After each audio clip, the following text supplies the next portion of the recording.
परमाणु कार्यक्रम को लेकर फिर आमने सामने आ गए हैं यूएस और ईरान। अमेरिका और ईरान एक बार फिर से न्यूक्लियर प्रोग्राम को लेकर आमने सामने दिखाई दे रहे हैं, एक दूसरे के खिलाफ दिखाई दे रहे हैं। खामनेई के बयान पर अब अमेरिका क्या बोल रहा है? अमेरिका ने ईरान को परमाणु हथियार हासिल करने से रोकने की चेतावनी दी है, जबकि ईरान के जो टॉप सुप्रीम लीडर हैं आयतुल्लाह खामनेई, उन्होंने इस बात को एक्सेप्ट नहीं किया है, अस्वीकार कर दिया है।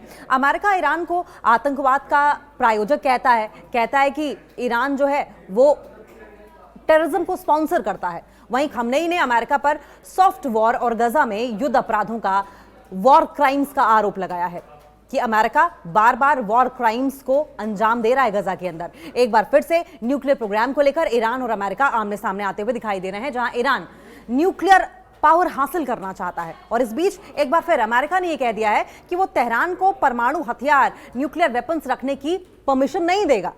एक व्हाइट हाउस ऑफिसर ने मंडे को ईरान इंटरनेशनल को इस बात की जानकारी दी कि अमेरिका की तरफ से यह बयान ऐसे समय में आया जब ईरान के सर्वोच्च नेता आयतुल्लाह अली खामनेई ने इस बात को लेकर मैसेज दिया कि वॉशिंगटन के पास यह तय करने का कोई अधिकार नहीं है तेहरान अपनी परमाणु क्षमताओं के साथ क्या करता है।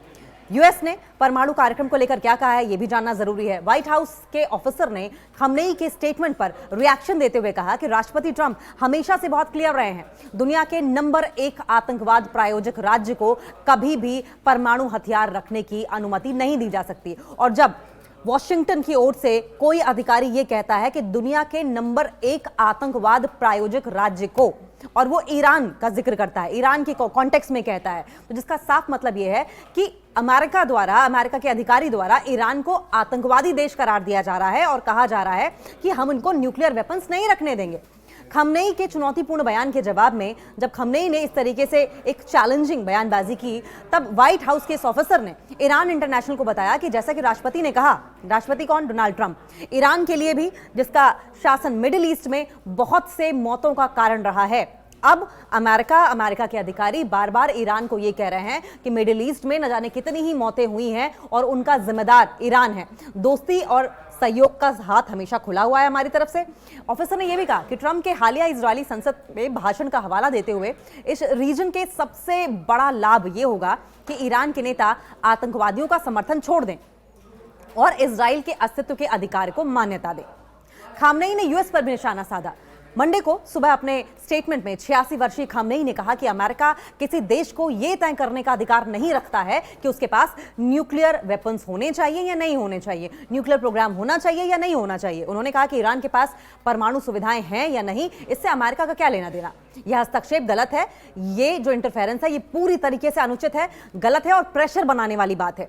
सर्वोच्च नेता सुप्रीम लीडर आयतुल्लाह खामनेई ने अमेरिकी राष्ट्रपति डोनाल्ड ट्रंप के नवीनीकृत वार्ता प्रस्ताव को, यानी कि नए बातचीत के डायलॉग के प्रपोजल को भी सिरे से खारिज कर दिया। उन्होंने कहा कि हम बात कर ही नहीं सकते हैं, अगर इस तरह के टर्म्स एंड कंडीशंस होंगी, इस तरह की बातें होंगी तो बातचीत संभव नहीं है। उन्होंने कहा कि वो खुद को सौदों का आदमी बताते हैं, लेकिन अगर कोई सौदा दबाव के साथ होता है और उसका परिणाम पहले से ही तय हो तो वो सौदा नहीं बल्कि जबरदस्ती और डराने धमकाने जैसा है, और यही काम अमेरिका कर रहा है ईरान के साथ, या करने की कोशिश कर रहा है। ईरानी राष्ट्र ऐसे दबावों के सामने नहीं झुकेगा और ये बार बार आयतुल्लाह खामनेई की ओर से कहा जा चुका है कि अमेरिका कितनी भी कोशिश कर ले, ईरान नहीं झुकेगा। खामनेई ने सॉफ्ट वॉर का उपयोग करने का आरोप लगाया है। देखिए, आयतुल्लाह खामनेई बार बार कह रहे हैं डोनाल्ड ट्रंप को कि आप गाजा में सॉफ्ट वॉर का इस्तेमाल कर रहे हैं, आप डायरेक्ट वॉर कर भी नहीं रहे हैं, लेकिन वॉर जैसी गतिविधियां, उकसावे वाली गतिविधियां करते हुए लगातार नजर आ रहे हैं। अगर वेस्टर्न पावर्स की बात करें तो वेस्टर्न पावर्स आरोप लगाती हैं कि ईरान बहुत ही सीक्रेट तरीके से यूरेनियम समृद्धि, यानी कि यूरेनियम एनरिचमेंट के जरिए न्यूक्लियर बॉम्ब डेवलप करने की कोशिश कर रहा है और वो चाहते हैं कि वो ऐसा करना बंद कर दे। तेहरान इन आरोपों का सिरे से खंडन करता है, बिल्कुल गलत साबित कर देता है, सिरे से खारिज कर रहा है और कहता है कि उसका समृद्धि कार्यक्रम, उसका एनरिचमेंट कार्यक्रम सिर्फ उनके सिटीजन्स तक एनर्जी देने के लिए है, ऊर्जा हितों के लिए है, ना कि किसी भी देश को नुकसान पहुंचाने के लिए। और ये कोई पहली बार नहीं है जबकि इस तरह की बयानबाजी की गई है अमेरिका की ओर से। इससे पहले भी इस तरह की बयानबाजी अमेरिका की ओर से की जाती रही है।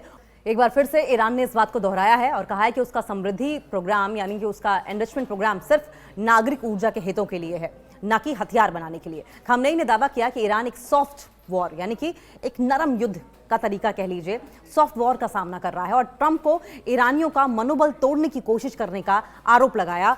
ये कहा कि ट्रंप लगातार जो ईरानी हैं उनका मोराल बूस्ट करने की बजाय उनके मोराल को डाउन करने की कोशिश कर रहे हैं। ईरान ने इजराइल को लेकर क्या कहा है? ईरान के नेता ने आगे इस बात का दावा किया कि इजराइल के साथ ईरान के 12 दिवसीय जो युद्ध चला था उस दौरान इजरायली बलों को, इजरायली फोर्सेस को ऐसा जोरदार झटका लगा कि वो इस बात का लेकर यकीन ही नहीं कर सके। उन्होंने इसकी उम्मीद की ही नहीं थी और उनकी उम्मीद टूट गई। अमेरिकी राष्ट्रपति उनकी निराशा को दूर करने के लिए कब्जे वाले फिलिस्तीन गए। खामनेई ने अमेरिका को आतंकवादी राज्य बताते हुए आरोप लगाया कि वॉशिंगटन गाजा में हो रहे युद्ध अपराधों यानी कि वॉर क्राइम्स का मुख्य सह अपराधी है। बिना अमेरिका की शय पर यह सब नहीं हुआ होता। उन्होंने कहा कि अमेरिकी राष्ट्रपति कहते हैं कि वे आतंकवाद से लड़ रहे हैं। 4-5 साल के बच्चे, नवजात, अपने 20,000 से ज्यादा लोगों को आपने मार दिया। क्या ये बच्चे आतंकवादी थे? आप ही लोग तय करें कि ये आतंकवादी थे या नहीं। क्या 20,000 लोगों में सब आतंकवादी रहे होंगे? वो बूढ़े जो बमुश्किल चल पाते थे उन्हें मौत के घाट उतार दिया गया, क्या वो आतंकवादी रहे होंगे? लेकिन बार बार अमेरिका इन मासूम लोगों को आतंकवादी घोषित करता रहा है और ये आरोप लगाता रहा है। अमेरिका के अधिकारी इस बात को लेकर आरोप लगाते रहे हैं कि ईरान जो है वो पाकिस्तान को प्रायोजित करने वाला देश है और इसलिए उसके पास न्यूक्लियर हथियार नहीं होने चाहिए, जिसका बार बार मुंहतोड़ जवाब ईरान के सुप्रीम लीडर आयतुल्लाह खमनेई की ओर से तो दिया ही गया है, साथ साथ ईरान की आवाम की ओर से भी गाहे बगाहे दिया जाता है।